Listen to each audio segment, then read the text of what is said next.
Pessoal, boa noite. Mais uma vez, sejam bem-vindos a mais uma reunião do Núcleo da ABC2 em Maceió. É um prazer muito grande ter vocês aqui, né?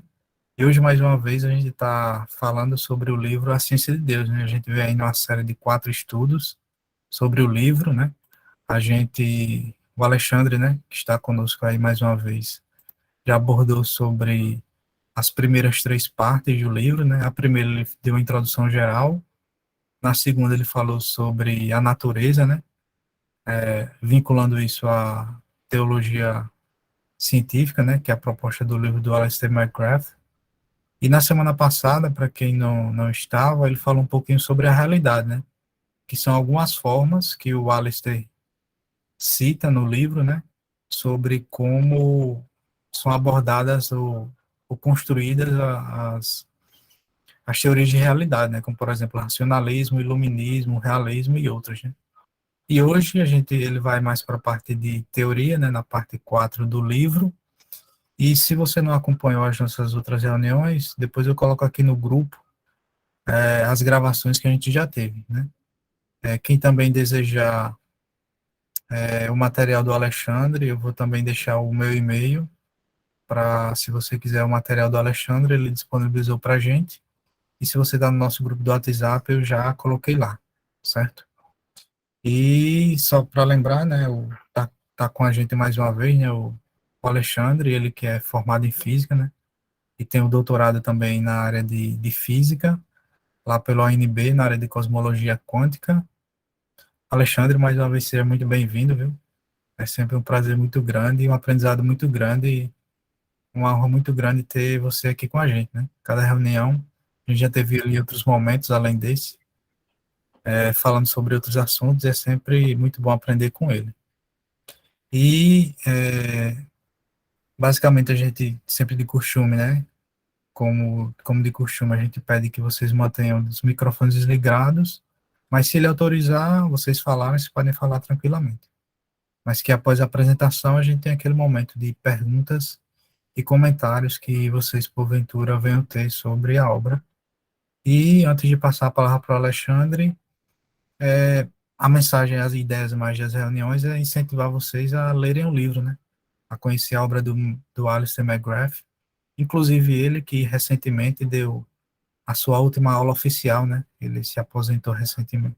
Semana passada ele deu sua última aula, lá onde ele lecionava, e ele deixou um grande legado aí na área de ciência e religião, que é uma das áreas que ele trabalhou nos últimos 40 anos, se não me engano.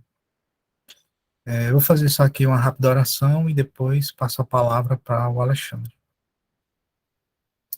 Deus, muito obrigado por tudo, obrigado pela vida de cada um que está aqui, que possa mais uma vez ser uma reunião de grande aprendizado. Abençoe a vida também daqueles que não puderam vir. E também, Deus, a vida do nosso apresentador e amigo, o Alexandre, o professor Alexandre. Você possa continuar abençoando ele, sua família e o grupo também que ele ajuda a liderar e os grupos que ele ajuda a contribuir.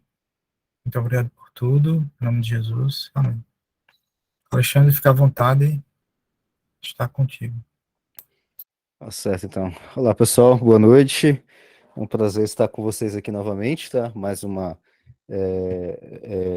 reunião aí da gente tratar sobre a ciência de Deus, uma introdução à teologia científica, tá?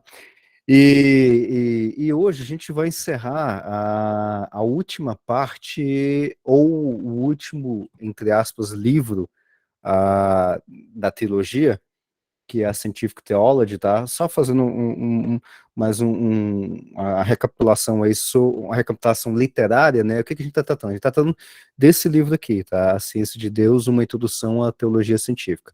É desse livro que a gente está tratando. E esse livro aqui, que está em português, ele é uma introdução à trilogia, a Scientific Theology, que infelizmente não tem em português, tá? Ainda, talvez, né? Não tem em português, e aí esse livro aqui, essa introdução, ela é em 4 partes. É a parte de uma introdução, ou de prolegômenos, né, podemos dizer assim. Aí nós temos a parte 2 deste livro, que é o equivalente ao volume 1, que é sobre natureza. a parte 3 deste livro, que é o equivalente ao volume 2 sobre realidade, e a parte 4, a quarta parte desse livro, que é o equivalente ao volume 3 da Scientific Theology, que é sobre teoria. E hoje a gente vai tratar justamente da última parte desse livro, ou o último volume, né, da trilogia, que é sobre teoria. É claro que aqui eu vou fazer a mesma coisa que eu fiz nos outros, tá? Eu vou deixar alguns, eu fiz alguns recortes, principalmente hoje foi um recorte bem mais curto, porque a minha ideia é justamente de fazer um resumão baseado no modelo teoria, ou no último volume da teologia científica, e aí a gente mais tirar dúvidas sobre coisas diversas, aplicações e tudo mais. Essa é a minha ideia de hoje. Então hoje vai ser um pouquinho mais curto em termos de, entre aspas, de conteúdo, que eu estou fazendo, tá? Porque o Macref não alivia em nenhum momento em questão de conteúdo, tá? Os livros, por exemplo, eu tenho os livros dele aqui, caso alguém queira, depois pode me procurar, os livros em inglês, são 3 livros e cada livro é mais de 300 páginas, tá?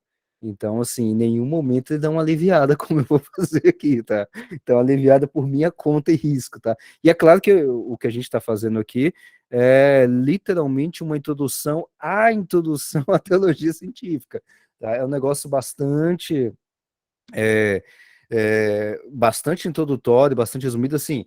E se vocês verem, eu não estou fazendo leitura do livro, não estou comentando o livro todo, não tô nem pegando todos os pontos desse livro que é a introdução, tá? Então tem muito conteúdo aqui que eu não estou nem tratando.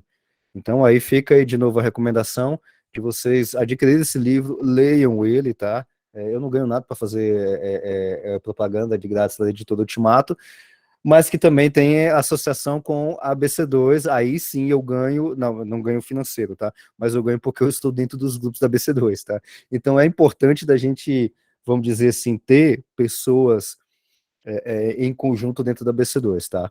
E aí dentro da BC2 eu digo, porque eu trabalho aqui com um grupo de Brasília, tá? E também trabalho com o grupo de física, tá? Então a gente tem uma certa, vamos dizer assim, uma integração entre esses grupos, assim, de forma geral, tá? Bom, eu vou compartilhar com vocês, então, alguns slides, é pouquinha coisa, tá? Muito pouquinha coisa, como eu falei para vocês, e esse slide especificamente de hoje, eu só tirei da introdução à teologia científica, tá? Poderia ter tirado algumas outras coisas lá do volume 3, lá do original, mas eu vi que ia ficar um pouco repetitivo para a forma que eu falei para vocês que eu quero fazer. Negócio um pouco mais curto, um pouco mais resumido, até para a gente poder tirar dúvidas de uma forma mais geral, tá? Inclusive das outras temáticas que a gente já trabalhou, tá? Então, eu acho que agora tá. Vocês estão vendo, né? Agora tá certinho, né? Tá, Sim. então, beleza. Então tá, então a gente vai trabalhar hoje justamente com a última parte, que é a parte da teoria, tá? Da teoria dentro da teologia científica, tá? Então é esse, porque a primeira parte seria o equivalente à natureza, né? Ou seja, seria o equivalente a, vamos dizer assim, a trabalhar com a questão mais ontológica da teoria científica, da teologia científica. Vai dar um monte de trava-língua. Eu vou misturar teoria com teologia aqui constantemente, viu? Então, a primeira parte que é da natureza são questões que a gente já trabalhou um pouquinho mais ontológica. A segunda parte, né, e aí eu estou falando primeira parte, segunda parte, terceira parte, em relação à teologia, tá? A segunda parte que é sobre realidade, né, então ali a gente já trabalha um pouquinho mais de epistemologia, e nessa terceira parte aqui já seria um pouco mais de metodologia, tá? Então a parte da teoria. Ou seja, dado que a gente já trabalhou com tudo aquilo, a gente já tem a realidade para acessar, como a gente viu na semana passada, né?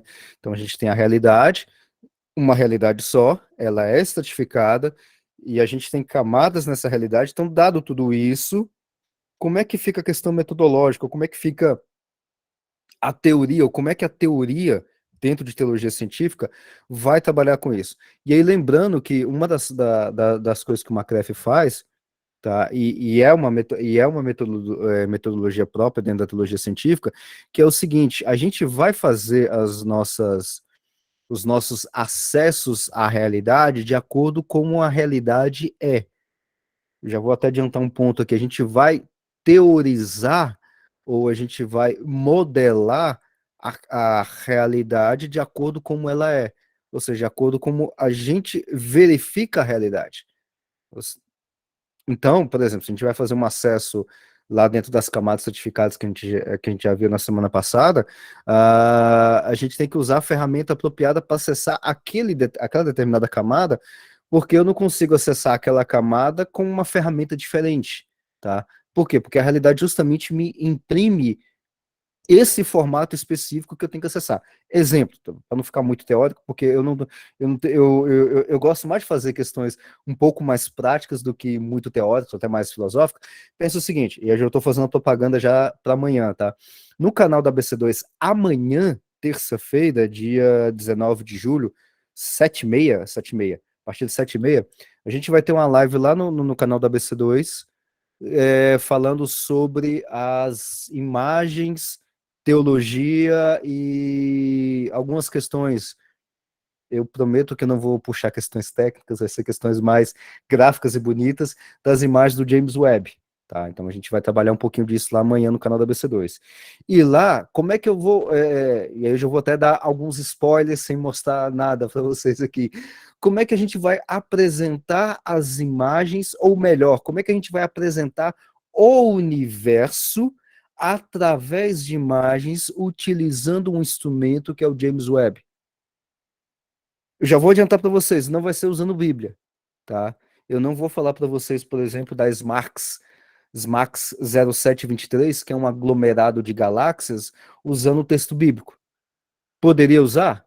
Ah, bom, posso. Eu vou conseguir usar o texto bíblico para apresentar um aglomerado de galáxias que está a 13, já está quase 14 bilhões de anos-luz de distância? Não.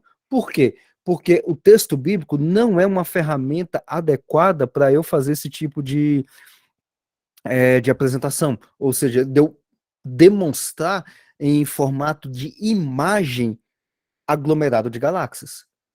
Então, para eu acessar essa camada específica de início do universo, por exemplo, eu tenho que usar uma ferramenta específica.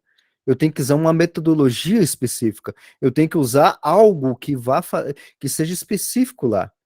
Por outro lado, e agora vamos trabalhar dentro do contexto que a gente está falando aqui de teologia científica, por outro lado, a teologia científica, igual eu dei o exemplo na semana passada para vocês sobre um polvo, por exemplo, tem a teologia científica, que ela faz uma ligação entre a, a ciências naturais de forma geral, e a teologia cristã, então ela tem tentáculos que vai lá e busca na ciência, tem outros tentáculos que vai lá e busca coisas na teologia cristã. Então esse tentáculo que ela vai lá para pegar a imagem do aglomerado de galáxias, SMARCS 0723 lá do James Webb, ela vai utilizar justamente essa ferramenta que é um instrumento, que é um telescópio espacial, tá? Então eu tô fazendo uma aplicação assim bem direta mesmo, tá? Assim, bem palpável.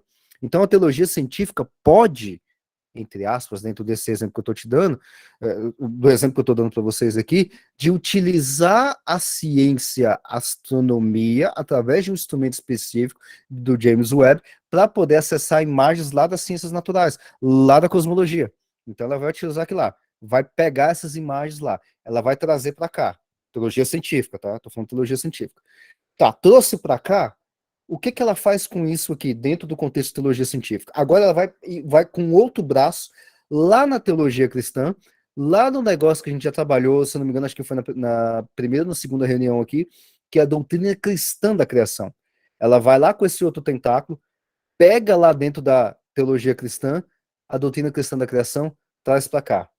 E aí, quando junta os dois, os dados do James Webb e os dados, entre aspas, da teologia cristã, ela trabalha de forma interna aqui e demonstra, olha, aquilo que a gente está vendo pelas imagens do James Webb, lá do quinteto de Stephan, por exemplo, né, e se vocês não estão acompanhando nada dessas expressões que eu estou falando, não esquenta a cabeça que amanhã eu vou detalhar, inclusive, cada expressão dessa. O quinteto de Stephan, que é uma colisão de galáxias e que mostra nascimento e até morte de galáxias, ela vai dizer, olha, o quinteto de Stephan funciona dessa forma. E aqui, pela teologia cristã, a gente está demonstrando que Deus fez as leis tais e tais e tais, que o James Webb acabou de tirar foto aqui, e construiu tudo isso que nós estamos vendo.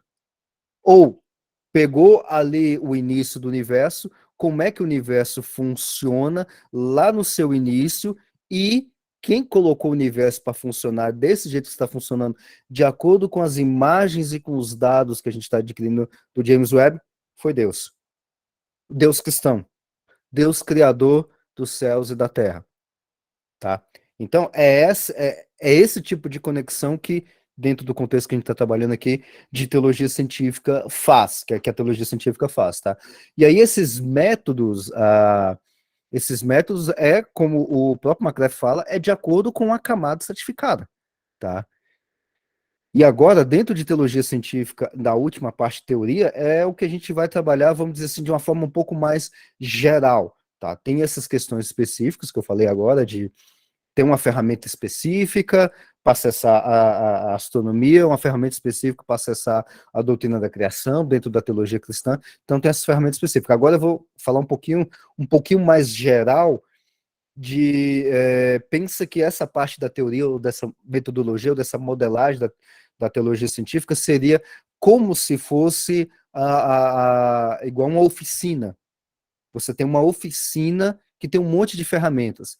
Essas várias ferramentas são essas ferramentas que acessam diversas camadas da realidade estratificada. E a oficina que tem todas essas ferramentas organizadas, bem separadas, categorizadas, você vai usar isso de forma...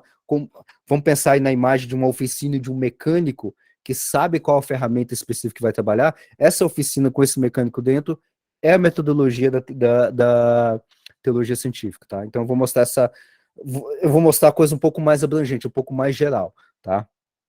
Bom, então tá aqui ficou repetido aqui. Eu tinha atualizado esse. Não, tá certo, tá certo, tá certo. No lugar da explicação da metafísica. Do outro que tinha repetido, já corrigi. Então, isso aqui são os capítulos daqui, do livro do Introdução à Teologia Científica. Eu só copiei esses capítulos mesmo. Coloquei alguns tópicos aqui dentro, tá? Só para dar um breve resumão de tudo isso, tá certo? Bom, tá aqui o McGrath, isso aqui é uma foto dele, se não me engano, de 2012, tá? É ele dizendo ele que aposentou, tá? Assim, aposentou oficialmente, tá? Só para receber a aposentadoria lá da faculdade. Duvido muito que ele fique parado, tá? Eu duvido muito, viu? O McGrath tá trabalhando já há muitos anos, eu duvido muito que ele consiga ficar parado, viu? Sem produzir nada. Não vai, né? Não vai mesmo, viu? E eu espero muito que ele não pare, viu? Espero muito que ele não pare mesmo, viu? Só pare agora, vamos dizer assim, só a parte, as obrigações burocráticas lá da faculdade, que ele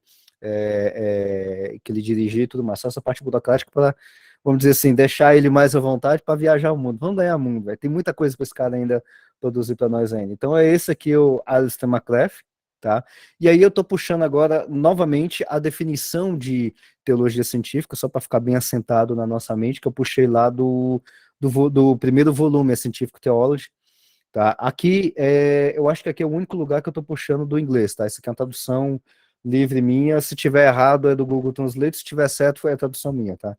Então já faço esse tipo de inteligência artificial.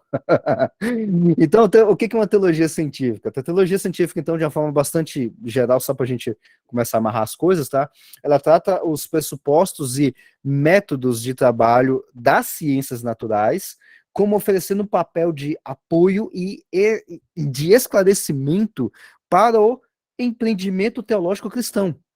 Veja que aqui já começa a mistura das coisas, né? Pressupostos e métodos de trabalho das ciências naturais para ajudar lá no empreendimento teológico cristão. Veja que tem uma coisa que ajuda a outra. E agora vamos começar a pensar dentro de uma caixinha, tá? Dentro de metodologia, dentro de teoria, para ficar um pouquinho mais prático. Pensa que está tudo dentro de uma oficina. Você tem ali a chave inglesa junto com a chave de fenda. Pois é, exatamente. E você trabalha com a chave inglesa e com a chave de fenda, que uma não tem como ser aplicada na outra, tá? É impossível você utilizar numa determinada montagem uma chave inglesa ou uma chave de fenda. Não tem como, ou você utiliza uma ou utiliza a outra, tá? Não tem como você usar ali. Mas se você utilizar uma para fazer um determinado aperto de um parafuso e uma chave de fenda para fazer um outro ajuste de um outro lugar, aí o mecanismo que você está trabalhando vai ficar certinho. Ou seja, um apoia o outro. Tá? É essa a ideia. Tanto auxiliando a reflexão teológica, quanto identificando e permitindo a exploração de possibilidades e estratégias apologéticas. A apologética aqui é apologética cristã. Tá? Mas quem é que está fazendo esse auxílio e tudo mais? Os métodos e pressupostos das ciências naturais. Ou seja, uma coisa está ajudando a outra, uma coisa está embasando a outra, embasando no sentido de auxílio, não de base epistemológica, tá? Essa é a ideia aqui. Então, essa é a definição que o McCraff traz sobre teologia científica, tá? Bom, agora entrando na questão da legitimidade da teoria numa teologia científica, eu puxei lá da página 185 justamente isso aqui. Aqui, é claro, eu vou puxar alguns pontos aqui do livro, talvez nem tudo eu consiga ler aqui para vocês, mas eu já deixei isso no slide até para vocês lerem depois, para quem não tem um livro. Eu estou tirando literalmente do que está no livro, tá? Então aqui vai ter, se tiver erro de digitação é do estagiário, se tiver tudo certo foi eu mesmo que fiz, tá? Então a teologia científica sustenta que as teorias sejam científicas ou teológicas. Cara, isso aqui é uma das coisas mais bonitas que eu acho, que é chamar ou classificar teoria teológica. Lá no livro, o McCraff ele vai fazer obviamente, ele vai fazer uma distinção do que é teoria teológica, tá? Vamos dizer assim, eu não tenho cacife próprio para fazer isso, mas eu vou fazer isso com muito respeito. Eu vou discordar do McCraff aqui na forma como ele faz a separação de teoria teológica e doutrina. No caso aqui, a gente está trabalhando num contexto cristão, doutrina cristã, tá? Eu entendi perfeitamente o que ele quis dizer, mas para mim, na minha cabeça de físico, é a mesma coisa, tá? A mesma coisa. Então eu vou sempre utilizar, e até hoje eu utilizo essa expressão, e eu utilizo justamente como a influência dele, de teoria teológica, que é justamente as doutrinas que nós temos, doutrina cristã, tá? Sempre no contexto de doutrina cristã. Então a gente tem a doutrina da Trindade, a cristologia, a paracritologia, tudo isso, a doutrina cristã da criação, tudo isso são teorias teológicas. Eu gosto demais dessa expressão, tá? Então, a teologia científica sustenta que as teorias não são livres criações da mente humana. E veja, a científica e a teológica, mas são construídas como respostas a um encontro com uma realidade existente. Isso aqui vai bater, assim, diretamente naquilo que a gente viu na semana passada. Você tem a realidade, você faz constrói algo para acessar a realidade. Se você tentar acessar a realidade, uma chave de fenda para apertar um parafuso, não vai dar encaixe. Agora, se você colocar uma chave 10, uma chave de boca 10, ou vou fazer uma pequena modificação aqui. Vamos colocar uma chave inglesa ajustada ali na porca do parafuso ali do tamanho 10. Aí vai fazer um encaixe direitinho com a realidade. Tá? Ou seja, são construídas como respostas a um encontro, não é um desencontro, não é bater na realidade. E sim, ela tem que fazer o ajuste certinho. É igual um clássico exemplo, bastante prático também, que eu gosto de fazer. Você tem pano, água e rodo. Aí você tem martelo, prego e chave de fenda. Qual dessas 6 ferramentas você vai usar para limpar um chão? Bom, você pode usar o martelo, o prego e a chave de fenda. Pode, para detonar o chão. Vai limpar o chão? Assim, no propósito, não. Você vai ter que usar a água, o sabão e o rodo. Agora, para eu fazer um conserto na janela de casa, adianta, para fazer o conserto, tem um negócio quebrado ali, um parafuso quebrado na janela, adianta eu usar água, sabão e rodo? Só se for para deixar o negócio limpinho e não arrumar a janela. Aí eu tenho a ferramenta apropriada, ao encontro de uma realidade existente, tá? A teoria deve ser vista como responsável e responsiva, no sentido de que representa uma resposta fiel e ponderada ao que eu quero. Não. Ao que eu quero é pós-modernismo. Não. Resposta fiel e ponderada a toda a natureza. Também não. Porque não existe, como a gente já trabalhou lá no primeiro e no segundo encontro, que não existe racionalismo, iluminismo aqui, já foi pro saco há muito tempo, tá? Não, é ponderada a realidade. ao mesmo tempo que é responsável frente à comunidade de fé pela maneira como descreve sua visão corporativa da realidade. A gente já trabalhou isso lá na parte da realidade certificada, a gente já viu um pouquinho sobre a questão das comunidades científicas e comunidades de fé. Elas utilizam óculos ou ferramentas ou algum outro tipo de acesso à realidade de acordo com a comunidade que está se trabalhando. E aí, utilizando de novo o exemplo, e aí você já deve ter assistido ou não, mas no final vou deixar os links dos vídeos, tá? Que é a teologia científica em desenho, tá? Fácil, fácil de entender. E ali você vai entender, por exemplo, que quem vai fazer a parte do fio condutor entre as comunidades é a teologia natural, tá? Ou seja, das comunidades, tanto as comunidades científicas quanto as comunidades de fé, tá? A teologia natural faz o fio condutor entre os dois, tá? Entre as duas tipos de comunidade, tá? E aí lá na página 135 também vai ter assim, o que o McCraff coloca. O imutável desejo humano de ver o todo que fornece uma estrutura para a miríade de observações particulares leva inevitavelmente à formulação e à experimentação de teorias. A gente trabalha bastante com isso dentro de ciências naturais, por exemplo. Tanto as ciências naturais quanto a teologia cristã oferecem tais teorias para explicar aquilo que é observado, tá? Então, a parte das ciências naturais é bastante, vamos dizer assim, bastante evidente. Amanhã, por exemplo, eu já vou demonstrar algumas observações e algumas, vamos dizer assim, testes, inclusive eu vou falar até um pouquinho sobre testes de teorias científicas nas imagens do James Webb, mas também, volta, cadê? Mas também a teologia também oferece, a teologia cristã também oferece teorias e teorias teológicas justamente para explicar aquilo que é observado. Exemplo, não como, mas por que o universo existe? O porquê o universo existe, você não vai encontrar na ciência. Não vai encontrar na cosmologia quântica, tá? Te dou certeza absoluta, porque eu já investiguei isso e não tem como trabalhar com o porquê o universo existe na cosmologia quântica. Esquece. Mas por que o universo existe fora da ciência? Aí a gente vai para as escrituras, por exemplo, tá? E lá as teorias teológicas que vão mostrar ou que vão demonstrar a relação de Deus com o homem, ou até voltando um pouquinho mais, por que que Deus quer criar todas as coisas do jeito que ele criou, que é justamente para sua glória, vai aparecer justamente dentro da ou das teorias teológicas, tá?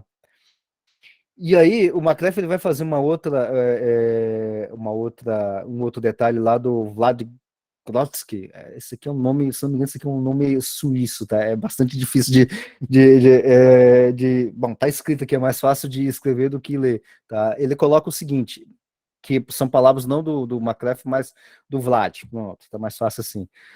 O ato de observar, de avaliar, designado pelo termo Fehring, significa, também não sei eu falar essa expressão em latim, se não me engano, significa não uma ação particular por um filósofo durante a reflexão, mas uma ação pública com consequências sociais importantes. Os gregos designavam alguns indivíduos para serem emissários em ocasiões formais em outras cidades e estados, ou em assuntos de relevância política considerável. Seria o equivalente, não é bem, mas seria o equivalente ao nosso... o cara que vai junto com o embaixador. O adjunto, não. Não é adjunto. Adjunto é matemática. Agora eu esqueci. É o cara que sempre está na comitiva junto com o embaixador. Não é adjunto. Adjunto é matemática. É Assessor. adígbilo. Hã? Assessor. Assessor. Mas tem um nome. É o adido. O adido. Era esse termo que eu estava procurando. É o coadjuvante, assessor. Sim, é tudo isso, mas ele tem um nome específico, é o adido, tá? Então ele tem vários assessores, e aí tem esses assessores dentro das relações internacionais são chamados de adidos. Aí você tem um adido específico para diversas áreas, para a parte econômica, para assessorar o embaixador. Então, isso que ele está mencionando aqui, esses emissários aqui, que vão trabalhar justamente com isso em outras cidades satélites que os gregos colocavam, não é o embaixador em si, mas são os assessores, os adidos para determinadas áreas específicas para poder se trabalhar. E esses indivíduos ostentavam o título de feudos. E o conjunto de feudos ou de adidos é uma teoria. Entende agora como é que é a conexão que o Vlad está fazendo? Ou seja, um adido que vai trabalhar para, vamos dizer assim, para fazer observação, fazer aplicação das observações, e sem usar o termo teoria, né? Para poder fazer essa conexão entre a realidade de uma cidade-estado a outra, tá? Esse tipo de adido é o cara que a gente chama de feudos. E o conjunto desses adidos, ou o conjunto desses assessores que acompanham o embaixador de uma área para outra, é a teoria. E a teoria, e aí agora vamos puxar para a parte científica, vamos colocar uma aplicação mais fácil, não tão como essa analogia aqui, né? Mas dentro por exemplo, dentro da cosmologia, pronto, mais fácil. O que acontece? Eu tenho lá as imagens do James Webb, por exemplo, aquelas belíssimas imagens. Não sei se você já prestaram atenção, naquela imagem onde aparece um aglomerado de galáxias, a primeira imagem do aglomerado de galáxias, tem um negocinho assim, um negocinho meio como se fosse um copo, parece que alguém colocou um copo ali, colocou uma lente ali no meio ali para fica um negócio meio embaçado, né? E a gente tem uma certa distorção, tá? A imagem é aquilo ali. Como é que você explica isso? Aí é problema nosso, tá? A explicação daquilo lá já é um problema nosso. O dado é que a imagem é aquela ali. Pô, mas tem um negócio torto aqui. Pô, alguém colocou aí alguma lente aí no James Webb aí, tá atrapalhando aqui o negócio. Não, a imagem é essa. Essa é a imagem. A teoria que vai explicar por que aquele negócio tá torto é uma teoria de gravitação. No caso ali, no contexto que a gente vai explicar isso melhor, tem outras explicações também, é dentro do contexto da relatividade geral. E o nome desse negócio torto dentro da teoria da relatividade geral é lente gravitacional. Então veja que eu tenho um adido grego em uma outra cidade para poder explicar essa distorção ali da imagem do James Webb. Essa é a ideia, tá? E aí, lá, numa outra parte, ainda na parte 136, o Maclef vai colocar nessa conotação, teoria, essa ideia que o Vlad está colocando aqui, designação reflexiva de uma comunidade. Para a gente construir a ideia de lente gravitacional, de relatividade geral, não saiu da cabeça do Einstein, não. Tá? Einstein não tinha nem ideia de lente gravitacional. A gente fez isso depois que Einstein publicou a relatividade geral em 1916, tá? Isso é depois, tá? Então, sempre designa uma ação reflexiva da comunidade. E aí, essa parte aqui é bastante interessante, tá?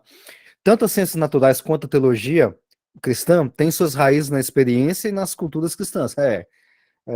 Só deixar um spoiler que a gente não tratou aqui, mas já está implícito, ao longo da história foi literalmente isso aqui, tá? As ciências naturais, ela vai trabalhar justamente aqui na cultura cristã. Tá? Ela trabalha com a cultura cristã ao longo da história. Pega, por exemplo, literalmente qualquer livro do Peter Harrison, tá? Ciência e Religião, Os Territórios da Ciência e da Religião, que são os livros que a gente tem em português, tá? Ou até artigos dele, tá? Você vai ver essa história em detalhes, inclusive, tá? Contudo, as ciências naturais e a teologia cristã, nessa parte, vamos dizer assim, das suas raízes, também buscam transcender as particularidades do tempo e do espaço, de forma a produzir verdades que afirmam um significado mais universal. Aqui a gente não tem, eu acho que não, se tiver, depois se manifeste, tá? Algum outro físico que trabalha com, por exemplo, com cosmologia quântica ou alguma coisa de início do universo, tá? Cara, a primeira coisa que a gente. Aliás, não precisa nem ser cientista da área de física, não. Quando você trabalha com cosmologia, você vai falar lá do início do universo, qual a primeira coisa que vem na tua mente? Como é que o universo nasceu? Como é que o universo.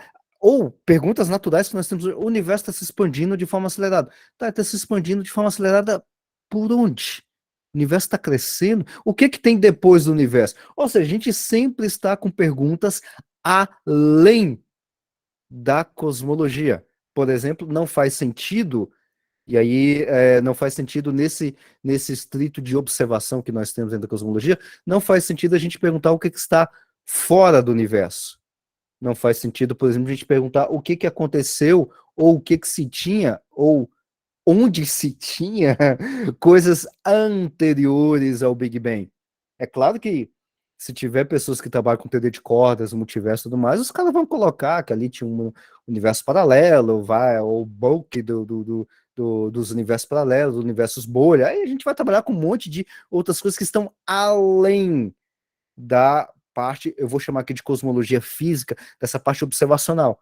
Sempre está com uma ideia mais universal. Vamos explicar o Big Bang. A gente tem, com os dados que nós temos hoje, que o universo é finito e tem uma idade finita. O universo não é infinito e nem é eterno, ele teve um começo.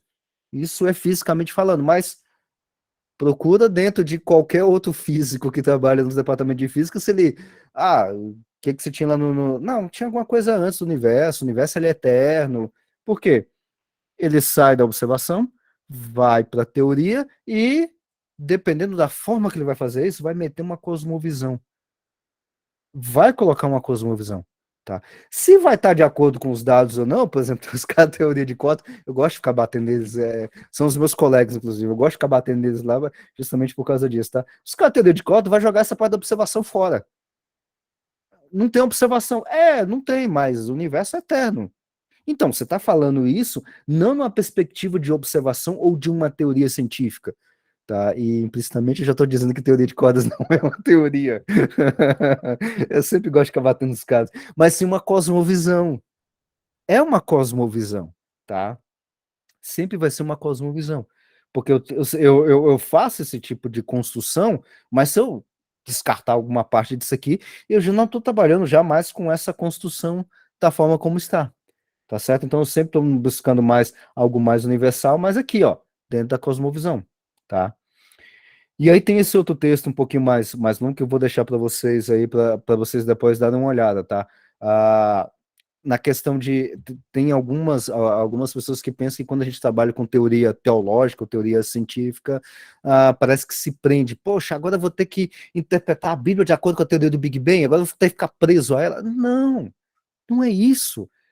Quando compreendida de forma correta, a teoria liberta, não aprisiona, tá? Ela vem justamente para te aliviar daquelas, por exemplo, né? E aqui já vou dar todo o caminho, tá? Eu não faço uma interpretação literal do texto de Gênesis capítulo 1, tá? Eu não faço isso, tá? Então, quando eu compreendo de forma correta a teoria do Big Bang, e, e eu compreendo de forma correta a teoria teológica, doutrina cristã da criação, e aí eu vou fazer as duas leituras em cima do texto de Gênesis, eu não fico preso e eu não me arrebento, por exemplo, em quarto dia Deus criou as estrelas, o sol é uma estrela. Pera, Deus criou o sol no quarto dia? Pô, mas no dia primeiro não tinha luz? Não, peraí, calma, não, o quarto dia Deus criou o sol, mas assim, aliás, Deus criou o sol no primeiro dia, mas tinha umas nuvens aqui na Terra, e aí quando você tem iluminação do dia, fica um pouquinho mais claro na Terra. E aí só no quarto dia que Deus tirou as nuvens. E aí você começa a fazer um malabarismo, você fala, por que você está tirando isso do texto? Então, assim, fica uma confusão gigantesca.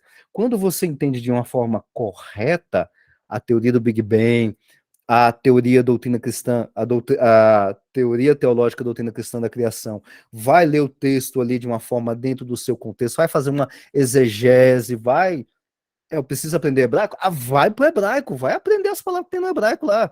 O Moisés não escreveu um negócio em português no século XXI. Ele escreveu em hebraico, a gente pode chamar aquilo de hebraico na época de Moisés, talvez nem seja um hebraico mesmo na época de Moisés, no século XVI a.C. A gente vai ter que entender a cabeça do israelita. Então, quando a gente faz muito trabalho, é muito exercício, a vida não é fácil, mas quando a gente faz isso de uma forma correta, a gente não vai ter esses problemas de o sol é do primeiro ou do quarto dia? Não, ele é do primeiro, mas tinha um azul. A gente começa a arrumar um monte de outras coisas dentro do texto que não tem. Não, a coisa fica pacificada. A coisa fica liberta, a coisa fica tranquila. Não quero dizer com isso, é óbvio que a gente tem todas as respostas. É claro que não. Mas pelo menos a gente não tem uma crise existencial. Tá? Como eu já vi muitas pessoas que tiveram crises existenciais na hora de ler o texto bíblico e entrou numa faculdade de física, de química e tá tudo errado na Bíblia e o cara desvia. Pelo menos nessa questão a gente não tem esse tipo de problema, tá? Se eu tivesse lido, por exemplo, só que não existia nessa época, né, a teologia científica, talvez não teria essas crises todas, tá? Ah, e aqui tem uma expressão que eu estou colocando, no caso da representação da realidade numa teologia científica, isso aqui são palavras minhas, não tirei de lugar nenhum, tá? Aliás, obviamente eu tirei da interpretação que eu estava lendo o livro, então isso aqui são palavras minhas, tá? Como é que a gente faz uma representação da realidade dentro do contexto da teologia científica? Acho que já está bastante assim, vamos dizer assim, quase que automático como é que a gente faz isso, mas só sintetizando, não vai dar para eu trabalhar tudo isso, o McCraff trabalha isso em detalhes na introdução à teologia científica, tá? Lá no volume 3 sobre teoria, ele vai ter praticamente, ele vai ter um capítulo completo e bem detalhado sobre isso aqui.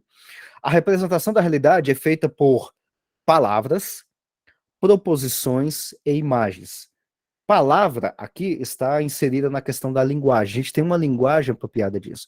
E linguagem aqui eu já estou partindo do pressuposto que eu tenho o significante e o significado. Eu não desassocio essas duas coisas como o pós-modernismo faz. Ele desassocia o significado do significante e inventa uma coisa para o significado e inventa outra coisa para o significante que fica assim, tá, e agora? O que é isso? É o que você quiser. Aqui dentro, não. Aqui dentro, a coisa é organizada. Aqui, então, eu tenho um conjunto de palavras, eu tenho uma linguagem para poder se trabalhar com isso, e aí, se eu não tenho uma linguagem, eu não tenho uma palavra específica, aí eu posso construir para dentro daquele modelo. Por exemplo, e aí eu estou colocando aqui alguns exemplos de física e de teologia. Elétron, por exemplo, tá? É uma palavra que foi criada justamente para falar de um algo específico dentro da física. Entropia também, homousios, que é uma outra palavra que a gente utiliza bastante na mesma essência, vamos fazer uma tradução para o português, tá? Bem seco, ou na mesma essência, tá? Isso aqui é uma palavra lá dentro da teologia. Então, se eu não tenho uma palavra específica, eu crio uma palavra para poder entender aquele fenômeno. Mas eu não desassocio as coisas. Elétron, eu sei o que é um elétron. Não, o elétron pode ser o que você quiser. O elétron, inclusive, pode ter uma carga positiva. Negativo. Negativo. E o elétron é negativo. Carga positiva para aquela partícula que tem aquela massa específica, carga positiva para aquela partícula que tem aquela massa específica, não se chama elétron. A gente coloca uma outra palavra para ela, pósitron, mas não é elétron. Mas tem a mesma massa, tem o mesmo spin. Carga elétrica diferente, é uma carga positiva. Então isso não é elétron, isso é um pósitron. A gente tem mas lá na função de onda e tudo mais, sem fazer a quantização da carga elétrica, é a mesma coisa. Desculpa a expressão, dane-se, mas não é a mesma coisa. São coisas diferentes. É pósitron, não é elétron. Então a questão da linguagem aqui tem que ficar muito bem definida, tá? E eu tô brigando mais por essa questão porque o McCraff já bateu no pós-modernismo, então eu só tô, como diz o outro, batendo em cachorro morto aqui, tá? Não cabe pós-modernismo aqui, tá? Não cabe. Proposição são sentenças construídas, como, por exemplo, leis físicas, revelação divina. Então, a gente tem as leis físicas, por exemplo, a lei da gravitação universal de Newton. A força, a intensidade da força gravitacional é igual a uma constante ou é proporcional à massa dos corpos, ou às massas dos corpos, e inversamente proporcional ao quadrado da distância. A gente troca esse fator de proporcionalidade por uma igualdade e uma constante G, que experimentalmente a gente foi descobrindo ao longo do tempo, que é a constante de Newton, que tem aquele valor lá de 6,67 vezes 10 a menos 11, tá? Isso é uma proposição, no caso de leis físicas, no caso de revelação divina, Deus é amor e outras coisas mais, tá? Então, a representação da realidade dentro da teologia científica vai trabalhar com essa questão de proposição. Já as imagens, e aí não vai dar tempo de eu fazer isso aqui, tá? O McGrath, inclusive no livro, ele vai fazer várias esse tipo de coisa, são mais a questão de analogias, tá? Então ele vai trabalhar com a analogia do ser, analogia da fé e tudo mais. Ele vai detalhar isso. Mas só para trazer para o campo da física, por exemplo, é onde eu tenho um pouquinho mais de afinidade, o que seriam essas analogias ou essas imagens? Seria, por exemplo, tá? Da gente fazer uma imagem, entre aspas, uma analogia de como é que funciona a força gravitacional no contexto da relatividade geral, por exemplo, tá? Ali a gente faz uma analogia muito ruim, tá? Eu não gosto de fazer essa analogia, mas, assim, para ensino médio, para o pessoal, para começar a entender alguma coisa de gravidade, a gente usa aquilo lá porque é bonitinho, dá para fazer umas brincadeirinhas ali, tá? Mas é uma analogia que eu, particularmente, acho muito, não é muito boa, tá? Mas tem a sua serventia didática. Pega um lençol, ou a sua cama mesmo, coloca um peso, algo bem pesado, uma bola de boliche, por exemplo. A hora que você colocar a bola de boliche no lençol, ou até numa cama elástica, uma coisa, vai dar uma afundadinha ali. Nessa afundadinha vai aparecer um negocinho meio que tortinho. Essa coisinha tortinha a gente chama de curvatura. O lençol, a sua cama, a gente chama de espaço-tempo. E a massa, a bola de boliche ali, é uma massa de algum astro, o Sol, a Terra e tudo mais. Então, aquela coisinha que você tem ao redor é a curvatura do espaço-tempo, que é trabalhado dentro da relatividade geral. Tá? Então, é esse tipo de imagem, ou esse tipo de analogia que a gente faz, tá? Só para dar um exemplo aqui, que o Macref vai trabalhar isso em outros detalhes também, tá? E aí também tem uma outra questão que eu não vou trabalhar aqui, mas o Macref vai trabalhar essa questão da explicação. Tá? O que é explicação dentro desse contexto da teologia científica? Falar em explicação significa afirmar que o mundo possui uma racionalidade e coerência que podem ser percebidas e compreendidas, afirmando assim a inteligibilidade da realidade por seus observadores. Se eu não me engano, acho que foi na primeira reunião que a gente teve, que é na parte do Prolegômenos, tem até uma parte lá que ele vai se fazer uma citação do Polkinghorne, John Polkinghorne, que era um físico. E o Polkinghorne, ele vai, deixa eu ver se eu consigo achar essa expressão, mas eu coloquei essa frase do Polkinghorne no primeiro slide, que é como se você tivesse uma, agora eu não vou encontrar aqui, mas tá na primeira parte. A gente trabalhou com isso. Que você tem uma ordem, você tem, vamos dizer assim, uma estrutura ordenada da natureza e da realidade, que ela faz uma certa consonância ou até uma ressonância com a nossa forma de pensar, a nossa razão. E é por isso que nós conseguimos ver padrões na natureza. Exemplo, tá? Não, esse exemplo aqui não vai dar certo, não. Todos os dias, esse aqui talvez seja melhor. Todos os dias eu vejo o sol nascer no leste e se pôr no oeste. Então eu acabo traçando um caminho que o sol vai fazer da minha observação daqui da Terra, tá? E eu não vou nem colocar terra plana no meio, tá? Essa bobagem de terra plana, tá? E eu não sou terraplanista, então já vou adiantar esses pontos também, tá? E aí você coloca um satélite ali por fora para ver o Sol tá justamente daqui, né? Desse ponto aqui é meu leste, tá vindo para cá pro oeste. Todos os dias ele faz o caminho. Aí eu boto um satélite no céu para saber como é que ele sai daqui do oeste e volta para cá no dia seguinte. Aí eu coloco um satélite, alguma coisa no espaço para acompanhar, e aí eu vejo que o Sol está fazendo esse caminho. Só que aí, na medida que eu faço essa uma observação, eu estou vendo isso durante um dia, mas na medida que eu faço isso por vários dias e observo as estrelas fixas, observo os outros planetas, aí eu vejo que não é o Sol que faz isso aqui, e sim eu vejo que é a Terra que faz isso aqui. É a Terra que está girando ao redor do Sol. E aí eu acabo achando, por exemplo, padrões do tipo elipse, um padrão matemático, que é aquilo que nós conhecemos lá, na minha época foi isso, no primeiro ano do ensino médio, as leis de Kepler, que também era cristão, tá? Só de quebra também era cristão. Então a gente descobre as leis de Kepler, que são padrões matemáticos por observação. É essa a ideia que tanto o Polkinghorne quanto o McGrath vai falar nessa questão da explicação, vamos dizer assim, dessa a consonância que a gente tem com a nossa razão e observação da natureza, tá? Isso aqui daria uma outra conversa de 1 hora só nessa questão da explicação, da melhor inferência e tudo mais, tá? Aqui não dá nem para poder trabalhar com isso aqui. Aqui tem tem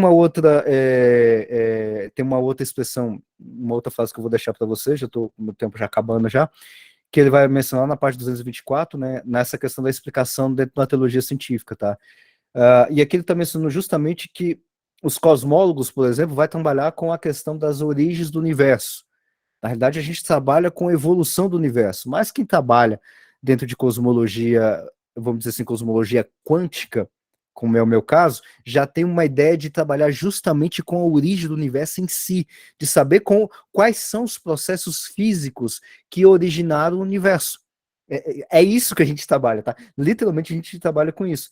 Então, tanto os cosmólogos quanto o pessoal da biologia, para traçar essa questão de complexidade, de ancestralidade da origem humana, no caso da origem biológica, tem esses dois grupos. Dentro da teologia científica, vai se preocupar justamente, tem o cara que está trabalhando ali com a origem do universo, tem outro que está trabalhando com a origem da vida, a origem do homem aqui na Terra e tudo mais, mas dentro da tradição cristã, que não fala nem de cosmologia e nem de teoria da evolução de Darwin, como é que isso funciona de forma integrada com a tradição cristã, com a teologia cristã? É isso que a teologia científica faz, tá? O ponto fundamental aqui é que atualmente não temos acesso à totalidade da revelação, qualquer que seja. Não temos. Nós não sabemos como o universo nasceu. E para o meu desgosto, talvez, a gente jamais vai saber. Não sabemos como é que a vida começou. E eu duvido muito que a gente consiga saber qual que são os processos físico-químicos que deram origem da vida aqui na Terra, tá? Ou seja, isso é uma parte da revelação geral. Tá aqui, a gente não tem acesso, tá? A conhecemos principalmente por seus efeitos, pelo impacto que ela gerou na história, como as escrituras, diversas funções eclesiásticas e a liturgia que indicam algo decisivo ocorreu e que são mediadoras de sua importância para nós. Mas a gente tem a revelação, e aqui eu estou falando, aqui ele não especificou, mas eu estou especificando a revelação geral, tá? Que está lá no texto bíblico. Então quer dizer que mesmo que a gente não saiba como é que isso aconteceu, a gente conhece os seus efeitos e dentro da teologia científica dá para juntar até aquilo que não teoria teológica? É literalmente isso, tá?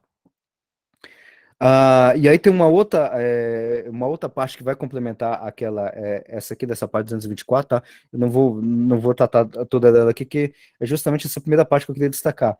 Talvez a melhor compreensão do termo seja vê-lo como o estudo da realidade última, a questão da metafísica, tá? Porque isso aí tá transcendendo tudo, tá? Tá transcendendo a ciência, tá? Dependendo da forma que você trabalha na teologia, transcende a teologia também. O que seria uma transcendência à teologia? Pois é, esse é um outro detalhe. Então, aqui ele traz uma definição dessa questão metafísica, que são essas coisas transcendentes, e a definição seria o seguinte: talvez a melhor compreensão desse termo, metafísica, seja vê-lo como o estudo da realidade última, incluindo questões sobre como e por que o mundo existe, e qual seria o lugar nele ocupado pela humanidade. Nessa ampla definição, a metafísica denota o conhecimento de entidades ou questões que transcendem o reino da ciência empiricamente embasadas, incluindo a ideia de Deus, tá? E aqui ele vai trabalhar justamente a questão do lugar da metafísica, tá? Dentro desse modelo, ou dentro dessa metodologia, ou dentro dessa teoria dentro da teologia científica. E aqui eu deixo mais um ponto, que eu já quero caminhar já para o finalzinho, tá? E aqui eu deixo essa imagem, resumo novamente, tá? Que eu tirei lá do... Esse aqui é o mesmo que eu tinha apresentado na semana passada, tá? Para vocês. Porque eu acho que essa imagem aqui, ela é bastante... Ela é o resumo de toda a parte da teologia científica, tá? De uma forma bastante geral. Tem umas outras... Tem a imagem final lá dos desenhos, a segunda parte, que eu vou mostrar aqui, tá justamente aqui, ó, nessa segunda animação. Talvez ela seja um pouquinho mais visual, mas eu não consegui enxergar ela muito bem visual, tá? Para mim, tá? Para minha cabeça. Eu acho que essa aqui seja mais geral. Qual que é a ideia aqui? Nós temos as comunidades, nós temos o fio condutor entre as comunidades, nós temos as comunidades que usam óculos diversos aqui, as comunidades são feitas por pessoas para fazer a visão, a interação, enxergar, ver como é que dá, até onde dá, da realidade, tá?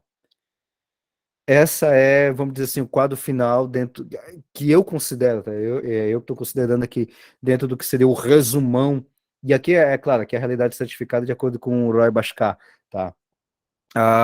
Da teologia científica, tá? Então é essa a ideia geral da teologia científica. Resumindo, então, tudo que a gente já viu. A gente já viu a parte de natureza, vimos a parte de realidade, e agora a gente viu a parte de teoria de uma forma um pouco mais ampla. A natureza, ela é interpretada, tá? Não tem um conceito único de natureza dentro das comunidades. E é claro que a ideia de natureza para o iluminismo, racionalismo e tudo mais não funciona, porque para eles é uma interpretação única para todo mundo, isso não dá. Também para o pós-modernismo também isso não dá, cada um tem a sua natureza, o que é para você não é para mim, também não funciona, ele vai bater muito nisso. Na segunda parte, que a gente viu a questão da realidade estratificada, tá? Então eu tenho camadas aqui específicas que eu vou acessar, tá? Com as ferramentas específicas. Cada comunidade vai ter a sua ferramenta, vai ter o seu acesso específico. E é claro que a gente tem cosmovisão ou cosmovisões para fazer esse acesso. E a única cosmovisão que dá para fazer esse acesso, essa interação com todas as comunidades, é a cosmovisão cristã. E aí a gente tem que fazer, entre aspas, ajustes. Aqui meu óculos está um pouquinho torto, né? Deixa eu colocar ele um pouquinho mais para cá. Não, deixa eu colocar ele um pouquinho mais aqui. Mas o óculos é a cosmovisão cristã. Se eu vou colocar. Não, aqui já ficou ruim. Eu vou ajustar um pouquinho mais para cá, aqui, desentortar e tudo mais. Isso são ajustes que a gente faz. E esses ajustes, isso já é a minha própria interpretação que eu estou fazendo disso, é a teologia científica que vai fazer. Que é justamente esses acessos à realidade estratificada de acordo com esses braços que ela vai pegar lá nas ciências naturais. McGrath diz que não, né? Mas eu acho que sim. Nas ciências sociais também, tá? Vai acessar, vai trazer para cá os tentáculos. Nós temos tentáculos de diversas formas de fazer isso dentro da teologia cristã. Estamos no contexto cristão, de ortodoxia cristã. Mas pode ser contra a religião? Pode, mas não é essa teologia cristã, não é essa teologia científica que a gente tratou aqui. Vai ter que construir uma outra teologia científica, com Roy Bhaskar também, com Aleister McTighe, não sei, mas é um outro esquema, é uma outra coisa. Essa aqui é específica para teologia cristã, ortodoxa mesmo, tá? E aí o fio condutor que vai passar por todas essas comunidades, tanto as científicas quanto as teológicas, e não vai ter nenhum problema, e a gente pode trabalhar com isso de uma forma tranquila, é a teologia natural, tá? Então é isso, senhores, que eu tinha preparado para hoje. Até eu falei que ia ser mais curto, acabei estourando o tempo que eu tinha planejado. Deixo aqui para vocês novamente darem uma olhada nessas duas animações, que é tudo isso que a gente viu em 2 vídeos cada vídeo desse aqui tem menos de 15 minutos, e é assim, é uma narração e é uma animação, é desenho mesmo, tá? Não tem nem texto, é desenho mesmo. Eu deixo também aqui para vocês um site onde eu faço os tentáculos da teologia científica na parte científica, tá, onde eu escrevo sobre cosmologia e teologia. Também tem um podcast que eu trabalho, e aí é só áudio mesmo, nessas duas coisas aqui. Inclusive, nesse podcast eu estou trabalhando agora nos últimos dias com o livro do John Walton, uma pegada um pouquinho mais de texto bíblico, e futuramente eu quero fazer podcast também, já está na minha lista aqui, esse livro aqui do Aleister McGrath, tá? Capítulo a capítulo e tudo mais, tá? E lá também, é claro, tem podcast sobre ciência, eu falei sobre as fotos do James Webb, então tem uma... É engraçado, né? Foto em podcast. Pois é, eu tentei fazer isso. Não sei se ficou bom, né? O pessoal vai ver a partir de quarta-feira agora se deu certo ou não, viu? Então é isso, senhores. Está aqui os meus contatos, se vocês quiserem depois tirar dúvida, conversar e tudo mais. E-mail e tudo mais. Legal, muito bom, Alexandre. Deixa eu parar aqui de gravar.